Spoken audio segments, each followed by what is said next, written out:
नमस्कार दोस्तों, एक बार फिर मैं मित्र वसु चाणक्य ट्यूटोरियल के यूट्यूब चैनल पर आप सभी का स्वागत और अभिनंदन करता हूं। फिर से जीके जीएस की सीरीज़ लेकर मैं आ गया हूं आपके लिए। और आज जो है अगले 10 क्वेश्चन करेंगे जो पिछला किया था, और उसमें कुछ होमवर्क भी आपको दिया था, पूछा था क्वेश्चन, उसका भी जवाब कुछ लोगों ने दिया। चलिए तो अगला क्वेश्चन से स्टार्ट करते हैं। तो आज का जो अगला क्वेश्चन है वो है भारत की स्वतंत्रता के समय गवर्नर जनरल कौन था। ऑप्शन ए है लॉर्ड डलहौजी, ऑप्शन बी है लॉर्ड क्रिप्स, ऑप्शन सी है लॉर्ड कर्जन और ऑप्शन डी है माउंटबेटन। तो दोस्तों जो है मैं आप लोग जो है तो 30 सेकंड का जो समय है, जैसा कि मैं पहले भी वीडियो में बता चुका हूं, तो जो नए हैं देख रहे हैं मैं बता दूं कि 30 सेकंड का आपके पास क्वेश्चन पढ़ूंगा मैं, 30 सेकंड का समय होगा। उसके बाद जो है कि मैं आपको इसका सही आंसर बताऊंगा। चलिए तो एक चीज़ और महत्वपूर्ण है, बता देता हूं, तब तक आप लोग जो है आंसर कीजिए इसका। देखिए यहाँ पे भारत की स्वतंत्रता के समय गवर्नर जनरल कौन था पूछा है। कभी कभी ऐसे पूछ लेता है कि स्वतंत्र भारत का गवर्नर जनरल कौन था। सेम ही क्वेश्चन है दोनों, बस बदल के पूछने का जो तरीका है वो बदल गया है, शब्दों का थोड़ा हेर फेर कर दिया गया। तो आप लोगों को शब्दों को पकड़ना है, कंफ्यूज नहीं होना है। तो स्वतंत्र भारत का प्रथम गवर्नर जनरल पूछे कौन है, या भारत की स्वतंत्रता के समय गवर्नर जनरल कौन था। ठीक, अब एक चीज और ट्विस्ट की बात है, वो ये है कि अगर पूछ ले आपसे भारत की स्वतंत्रता के समय प्रथम भारतीय गवर्नर जनरल या भारतीय गवर्नर जनरल कौन था, तब बदल जाएगा, तब इसका आंसर जो है वो बदल जाएगा। जब भारतीय पूछ ले कि कौन था, तो जो होगा श्री राजगोपालाचारी जी हो जाएंगे। लेकिन अभी इसमें जो है इसका सही कौन सा आंसर होगा, तो इसका सही आंसर होगा option D Lord Mountbatten. यानी भारत की स्वतंत्रता के समय गवर्नर जनरल जो थे वो कौन थे, तो लॉर्ड माउंट बेटन थे। लेकिन अगर स्वतंत्र भारत का भारतीय गवर्नर जनरल पूछ लिया जाए तो सी राजगोपालाचारी जी हो जाएंगे। तो मैं क्या कहना चाहता हूँ आप लोगों को समझ में आ गया होगा, तो एक बार यस करके आप कमेंट में बता दीजिए कि जी समझ में आ गया। फिर आगे चलता हूँ मैं अगले क्वेश्चन की ओर। तो अगला क्वेश्चन है, अखिल भारतीय ट्रेड यूनियन कांग्रेस के प्रथम अध्यक्ष थे। जो अखिल भारतीय ट्रेड यूनियन कांग्रेस था उसके प्रथम अध्यक्ष कौन थे। तो उसमें आपको नाम बताना है कि कौन प्रथम अध्यक्ष थे। अखिल भारतीय ट्रेड यूनियन कांग्रेस के प्रथम अध्यक्ष कौन थे। ऑप्शन ए है दीवाना चमनलाल, ऑप्शन बी है लाला लाजपत राय, ऑप्शन सी है स्वामी सहजानंद, ऑप्शन डी है जवाहरलाल नेहरू। तो चलिए आप कमेंट करके बताइएगा जल्दी से कि इसका सही आंसर क्या है। चलिए मैं इसका सही आंसर बता देता हूं। तो इसका सही आंसर है ऑप्शन बी लाला लाजपत राय। तो इसका सही आंसर क्या है, ऑप्शन बी लाला लाजपत राय।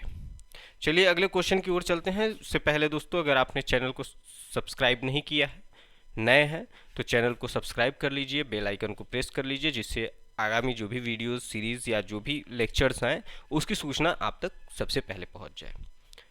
चलते हैं दोस्तों अगले क्वेश्चन की ओर। तो अगला क्वेश्चन है, भारतीय राष्ट्रीय कांग्रेस का प्रथम अध्यक्ष कौन था। देखिए भारतीय राष्ट्रीय कांग्रेस का प्रथम अध्यक्ष कौन था। ऑप्शन ए है WC Banerjee, option B Motilal Nehru, option C Vallabhbhai Patel और ऑप्शन डी इनमें से कोई नहीं। चलिए दोस्तों ये सी जो है ये ऑप्शन का सी टाइप करने में आ गया है, तो इसको मत ध्यान दीजिएगा। चलिए बताइए भारतीय राष्ट्रीय कांग्रेस का प्रथम अध्यक्ष कौन था। जो भारतीय राष्ट्रीय कांग्रेस जब कांग्रेस बनी तो उस समय इसका प्रथम अध्यक्ष किसे चुना गया था, ये आपको बताना है। ऑप्शन ए है WC Banerjee, option B Motilal Nehru, option C Vallabhbhai Patel, option D इनमें से कोई नहीं।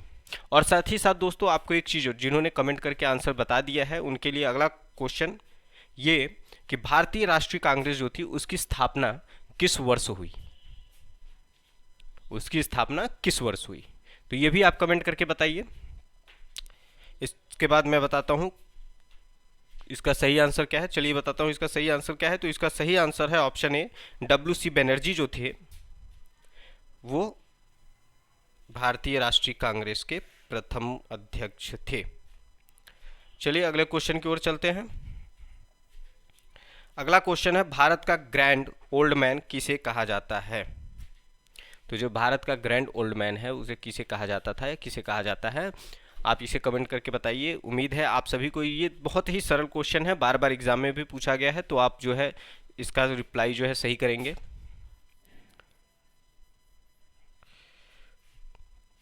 चलिए समय ना बिताते हुए इस चीज़ का जो ये क्वेश्चन है इसका रिप्लाई मैं बता देता हूँ। उम्मीद है सब लोगों ने सही आंसर जो है दिया होगा।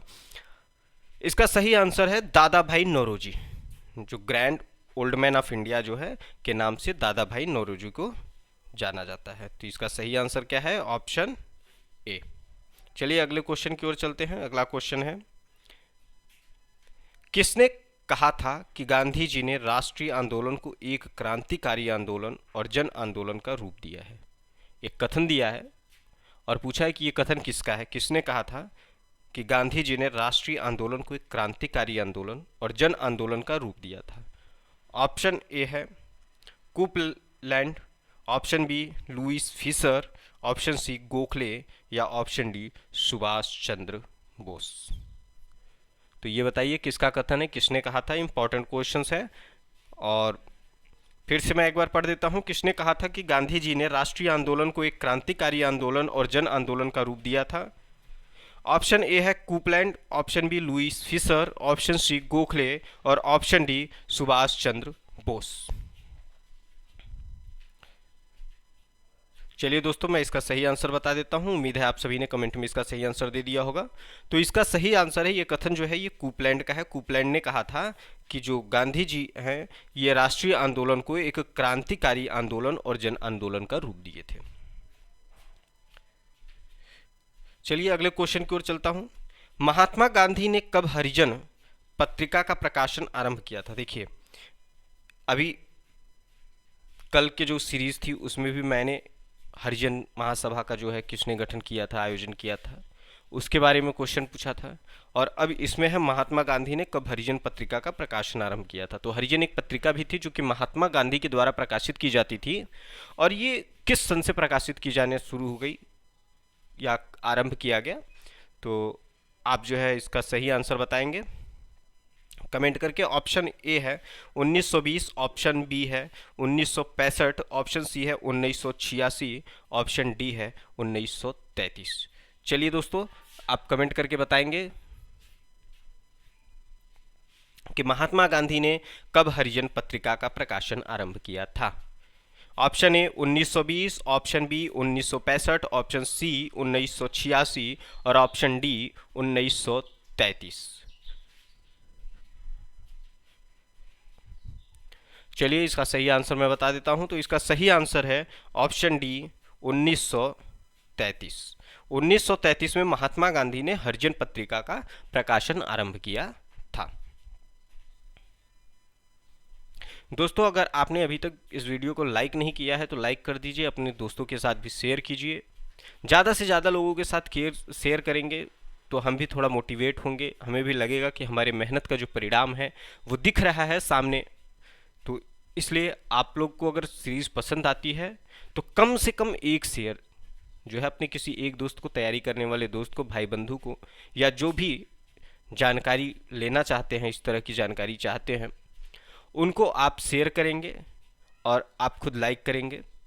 तो चलिए अगले क्वेश्चन की ओर बढ़ते हैं। अगला क्वेश्चन है, रोलट एक्ट किस वर्ष में पारित हुआ था। देखिए एक रोलट एक्ट है वो किस वर्ष में पारित हुआ था, ये उसका सन बताना है।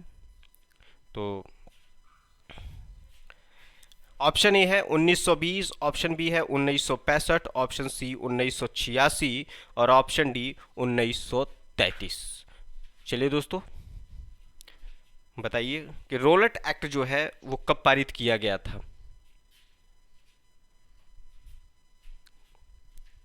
आज कुछ लगता है कि ज़्यादा ही सन वाले क्वेश्चन मैं ले लिया हूँ कि कब पारित किया गया, कब स्टार्ट हुआ,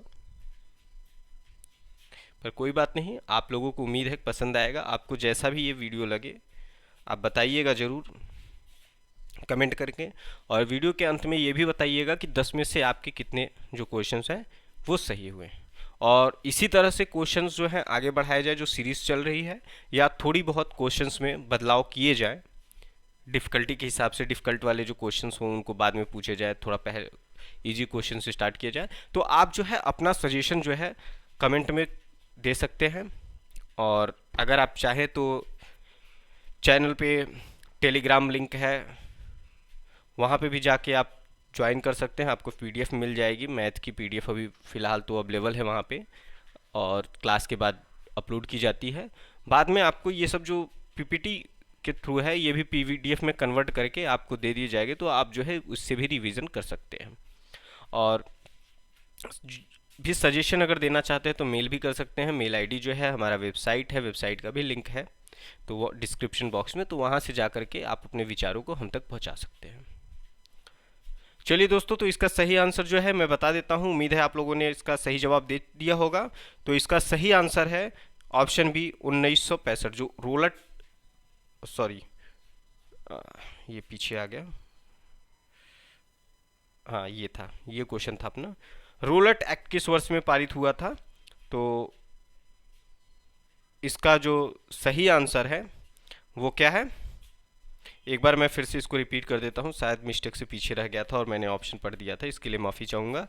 रोलेट एक्ट किस वर्ष में पारित हुआ था? तो रोलेट एक्ट जो है option A 1951, option B 1919, option C 1819, option D 1958। चलिए फिर से आप रिप्लाई कीजिए कि रोलेट एक्ट जो है वो कब पारित हुआ था। तो इसका सही आंसर है ऑप्शन बी 1919 में जो है, ऑप्शन बी 1919 में जो है रोलेट एक्ट पारित हुआ था या पास हुआ था। चलिए दोस्तों, अगला क्वेश्चन है स्टैमफोर्ड क्रिप्स किस दल या समूह का था? जो स्टैमफोर्ड क्रिप्स थे वो किस दल समूह के थे? तो ये आपको बताना है। ऑप्शन ए है लेबर पार्टी के थे, ऑप्शन बी है लिबरल पार्टी के थे, ऑप्शन सी है राजकीय अधिकारी थे, या ऑप्शन डी है अन्य। तो दोस्तों, जैसे कि जब आप हिस्ट्री पढ़ेंगे तो हिस्ट्री में जैसे कि जब पढ़ना शुरू करेंगे तो थोड़ा सा ब्रिटेन के संसद के बारे में जब जिक्र आता है कि वहाँ पे बीच बीच में देखिए ब्रिटेन में क्या था कि जब वहाँ पहले से डेमोक्रेसी थी तो वहाँ जब सरकार बदलती थी तो एक सरकार थी थोड़ा भारत के पक्ष में फैसला रखती थी, फैसला करती थी। भारत के लोगों का जो उस समय वहाँ यहाँ की जनता थी उनकी बातों को सुनती थी, समझती थी, और वो अपना ही कॉलोनी मानती थी कि हमारा है तो हमारा उत्तरा मतलब अधिकार भी बनता है कि हम उनके सुख दुख और उनके बारे में चिंतन करें। और एक पार्टी थी जो कि भारत के लोगों को उतना तवज्जो या महत्व नहीं देती थी। तो इसमें तो ये क्वेश्चन नहीं है, इसमें बस ये पूछा है कि स्टैमफोर्ड क्रिप्स किस दल या समूह के सदस्य थे। तो ऑप्शन दिया है A Labour Party, option B Liberal Party, option C राजकीय अधिकारी, या ऑप्शन डी अन्य। तो चलिए आपको जो है सही आंसर बताना है इसका, कि इसका सही आंसर क्या है।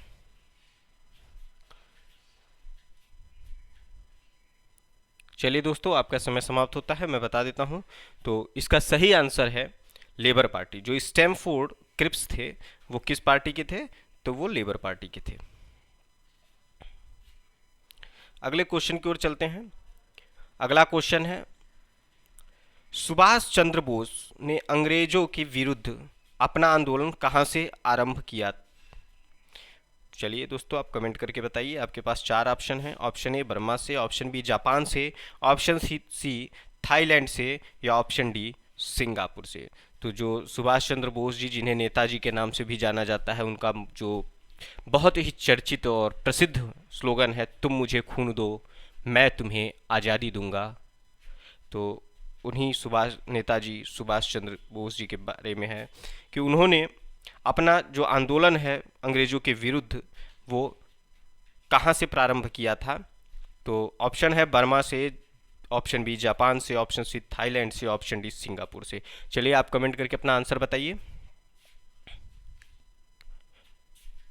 तो दोस्तों चलिए, आपका समय समाप्त होता है, मैं इसका सही आंसर बताता हूं। तो इसका सही आंसर है सिंगापुर से। सुभाष चंद्र बोस जी ने अपना जो है अंग्रेजों के विरुद्ध आंदोलन वो सिंगापुर से बनाया था। दोस्तों कमेंट बॉक्स में आप एक क्वेश्चन पूछ रहा हूं, उसका जवाब दीजिए कि नेताजी ने जिस आर्मी का गठन किया था, जिस फौज का गठन किया था, उस फौज का क्या नाम था। तो इसका जो जवाब है आप कमेंट बॉक्स में दीजिए। इसके बाद चलते हैं हम लोग अगले क्वेश्चन की तरफ। आज का अंतिम प्रश्न, कांग्रेस के संस्थापक कौन थे। चलिए दोस्तों बताइए, कांग्रेस के संस्थापक कौन थे। Option A WC Banerjee, option B AO Humes, option C Lala Lajpat Rai, option D इनमें से कोई नहीं। देखिए दोस्तों, कांग्रेस के प्रथम अध्यक्ष की बात की जाए तो WC बनर्जी जो है, कांग्रेस के प्रथम अध्यक्ष की जब बात की जाए तो कौन है, WC बनर्जी, जैसा कि पिछले भी हम लोग देख चुके हैं। और अगर बात की जाए संस्थापक की, कि कांग्रेस का संस्थापक कौन है, तो ये आपको बताना है, कमेंट कीजिए। इसके बाद मैं आंसर बताता हूं। अब आपके पास एक तो मैं बता दिया, WC बनर्जी जो है वो प्रथम अध्यक्ष हैं। आपके पास 3 और ऑप्शन है, आप कमेंट करके बताइए। थोड़ी सी और कांग्रेस पे चर्चा कर देते हैं। तो दोस्तों कांग्रेस की स्थापना, ये आपको ये भी कमेंट करके बताना है कि पिछले भी बार मैं पूछा था कि कांग्रेस की स्थापना जो है वो किस सन में की गई। तो ये सब महत्वपूर्ण चीज़ें हैं, एक बार आप जो है इसको नोट भी कर लीजिएगा। और अगर आपको पता है तो आप कमेंट करके बताइए। और इसका आंसर बताने के बाद आपका 10 में से कितना सही हुआ, ये भी कमेंट करके ज़रूर से बताइएगा। चलिए समय समाप्त होता है, मैं आपको इसका सही आंसर बता दूं तो कांग्रेस के संस्थापक जो है वो AO ह्यूम्स हैं, AO ह्यूम्स हैं। और ऑप्शन नंबर बी जो है वो सही है। तो चलिए दोस्तों, आज बस इतना ही। वीडियो के अंत तक बने रहने के लिए आप सभी का बहुत बहुत धन्यवाद। फिर मिलेंगे अगले वीडियो में, तब तक के लिए नमस्कार।